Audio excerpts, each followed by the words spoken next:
بسم اللہ الرحمن الرحیم۔ جادو کے توڑ کے لیے یہ عمل ہے، بہت مجرب عمل ہے۔ ویسے عام طور پر لوگ بتا دیتے ہیں کہ قرآن کریم کی جو آخری دو صورتیں ہیں، قل اعوذ برب الفلق اور قل اعوذ برب الناس، یہ دو صورتیں جادو کے حفاظت کے لیے ہیں، ان کو بھی یاد رکھنا چاہیے اور صبح شام پڑھ کے اپنے جسم کو پھونک مارے، انشاءاللہ اللہ حفاظت فرمائیں گے۔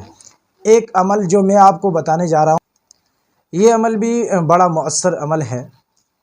یہ عمل آپ سب دیکھنے والوں سے درخواست ہے، سب یہ عمل کریں، انشاءاللہ العزیز جادو کا اثر ہی آپ پر نہیں ہوگا۔ بہت آسان عمل ہے، کوئی مشکل نہیں ہے۔ عمل یہ ہے کہ آپ قرآن کریم کی ایک سورت ہے سورہ کوثر، جو سکرین پہ آپ کو نظر آ رہی ہے، یہ سورت 41 مرتبہ اول آخر درود شریف پڑھ کے اس سورت کو پڑھنا ہے۔ کسی بھی وقت، روزانہ کسی بھی وقت اس سورت کو کم از کم 41 مرتبہ پڑھنا ہے۔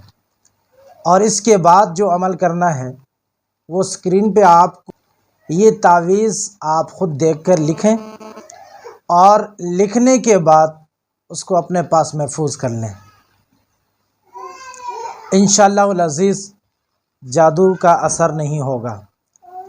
اور یہ تعویذ آپ دیکھ کر صحیح طرح لکھ لیں، اور بار بار اس ویڈیو کو دیکھ کر آپ اس تعویذ کو لکھ لیں، انشاءاللہ العزیز کوئی جادوگر جادو کر بھی لے تو اس پر اثر نہیں ہوگا۔